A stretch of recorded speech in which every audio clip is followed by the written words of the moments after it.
Bonjour, nous allons nous pencher aujourd'hui sur les différents outils de transformation et d'alignement des objets proposés par GIMP. Pour ça, je vous ai préparé un fichier avec 3 formes simples auxquelles j'ai appliqué un dégradé pour qu'on perçoive plus facilement les transformations qu'on va leur appliquer. Alors, nous allons commencer avec les outils d'alignement des formes. Avant toute chose, pour travailler sur des formes, je vous conseille... Je vais afficher les bords de calque pour que vous compreniez bien ce que je fais. Je vous conseille d'ajuster les calques aux formes qu'elles contiennent. Voilà, comme je viens de le faire. Donc, on répète l'opération sur tous les calques. Calque, découpage automatique du calque. Et vous voyez qu'il ajuste à la forme. Voilà. Donc, je vais masquer les bords de calque et nous allons maintenant voir les outils d'alignement.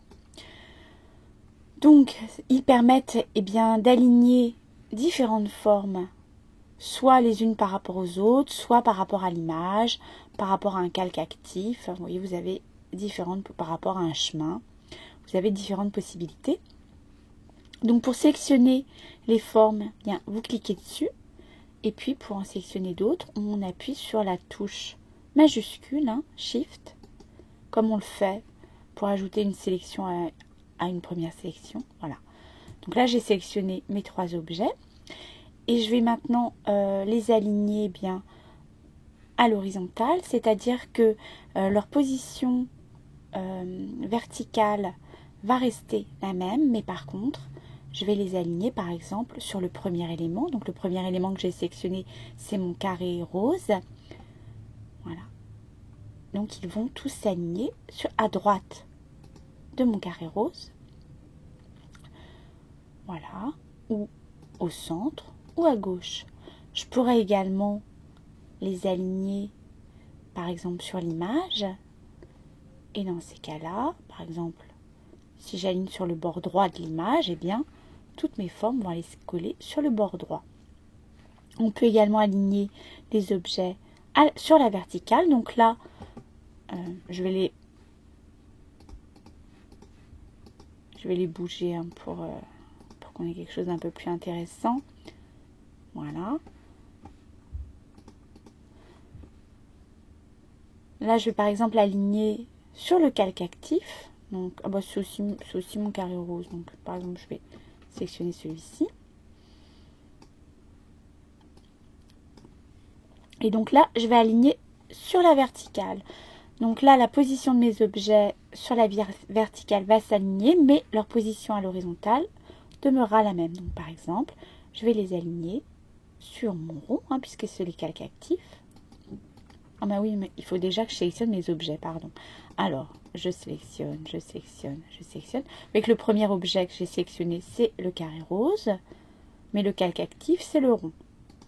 Voilà, et j'aligne. Voyez. Maintenant, si par exemple, j'aligne sur le premier élément au centre, par exemple, ils vont tous s'aligner sur le centre de mon carré rose. Voilà. Et si j'aligne en bas de l'image, voilà, ils vont tous se coller en bas. Je vais à nouveau les déplacer. Donc, on peut aligner des objets, mais on peut également les répartir dans l'image. Alors, je vous montre. Ça fonctionne bien exactement pareil. Par exemple, si je répartis par rapport à l'image, si je répartis au centre de mon image, ah oui, il faut que je sélectionne mes objets, pardon. Hop. Voilà. Vous voyez là, ils s'alignent tous sur le centre de mon image. Et puis, on pourrait imaginer, par exemple, qu'ils s'alignent avec un décalage de 50 pixels. On va essayer avec 50. Ah oui, mais là, je sais ce que j'ai fait comme bêtise. C'est une question d'ordre des objets sélectionnés. Donc, je vais les déplacer. Voilà. Voilà, par exemple. Donc, je recommence. Voilà. Donc là, c'est relatif au premier élément. Je vais par exemple les décaler de 150 pixels. Vous voyez, donc là, ils se répartissent. Et puis, je vais les décaler vers le bas, par exemple, de 90 pixels. Voilà. Et donc, ils se répartissent à nouveau dans l'image, à chaque fois en se décalant de 90 pixels à la verticale, 150 à l'horizontale. Alors, bien évidemment, comme mes objets n'ont pas tous la même taille, je peux avoir des résultats un peu variables. Voilà. Alors, qu'est-ce qu'on peut faire ensuite comme déformation? On peut, eh bien, faire tourner un objet. Alors, vous voyez que à partir du moment où GIMP déforme les objets, il leur applique une interpolation et vous pouvez paramétrer l'algorithme d'interpolation utilisé, hein, l'optimal étant souvent l'algorithme cubique, ça dépend des usages, et il vous permet également d'ajuster la prévisualisation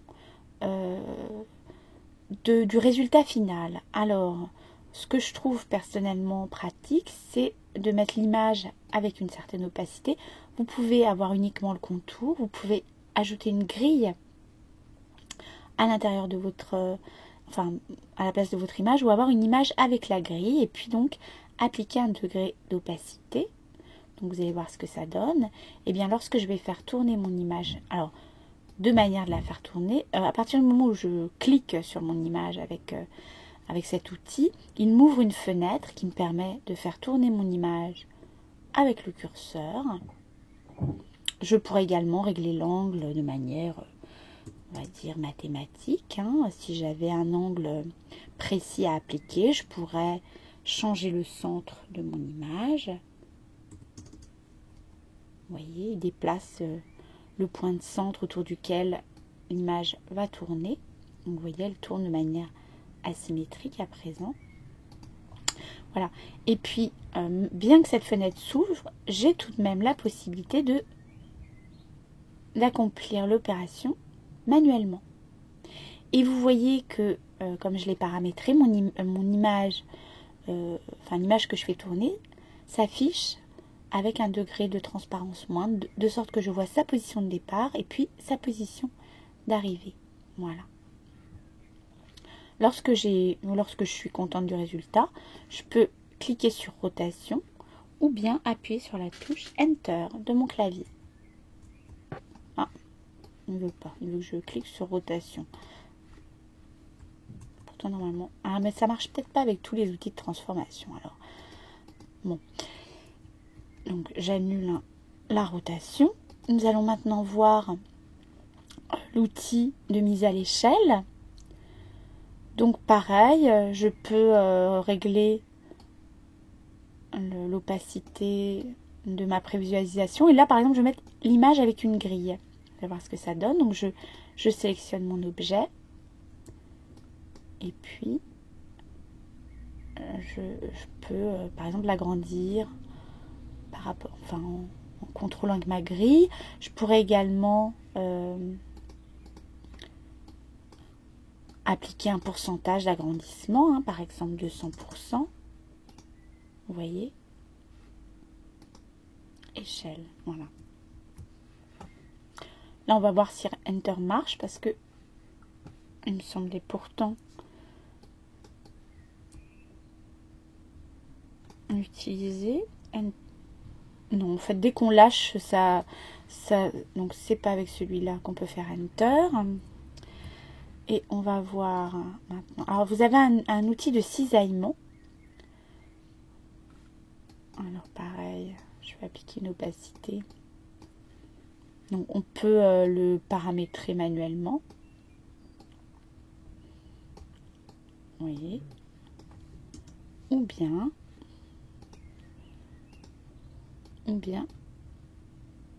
le faire, voilà, soi-même. Et là, Enter, voilà. En fait, c'est le cisaillement qui accepte le Enter à la place du bouton. Voilà.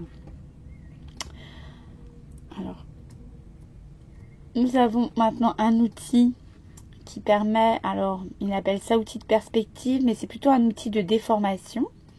Donc lorsque vous sélectionnez l'objet, eh bien vous avez des poignées, et lorsque vous les tirez, eh bien vous déformez l'objet en fonction de la nouvelle position de votre poignet. Voilà. Voilà, j'ai mon image. L'outil est paramétré de sorte que l'image est opaque et on ne voit pas bien. Voilà, c'est toujours plus agréable lorsqu'elle est légèrement transparente parce que voilà, on peut mieux situer par rapport aux autres objets et à la forme de base. Voilà. Alors vous voyez que plus ma déformation est forte, plus on va voir quand même l'effet. Alors, ouais, je dis ça, mais vous allez voir mon tutoriel dans YouTube. Il sera sans doute assez crasseux de toute façon. Mais disons que quand vous ferez l'expérience par vous-même, vous pourrez vous rendre compte que on perçoit tout de même l'interpolation. Dernier outil de déformation, je vais faire CTRL Z. Bien l'outil de miroir qui permet, eh bien, alors soit vertical, donc là j'ai un miroir vertical, vous voyez l'interverti, soit horizontal, et voilà.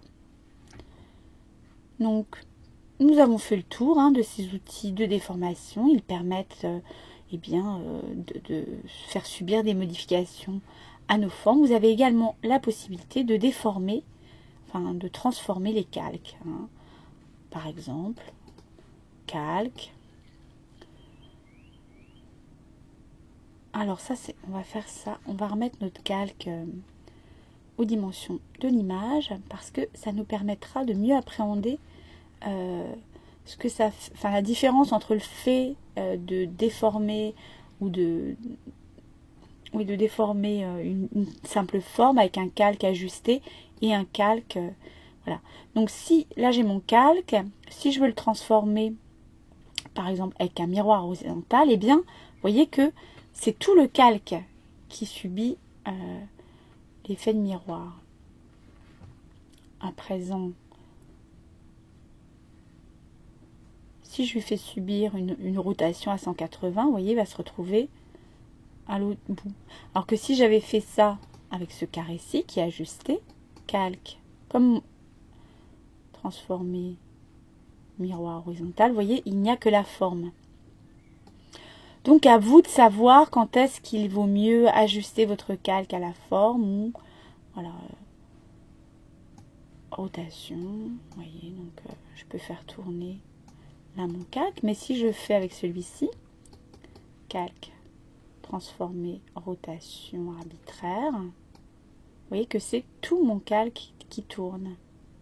Voilà, avec l'objet qu'il contient. Voilà. Et bien c'est tout pour aujourd'hui. À bientôt!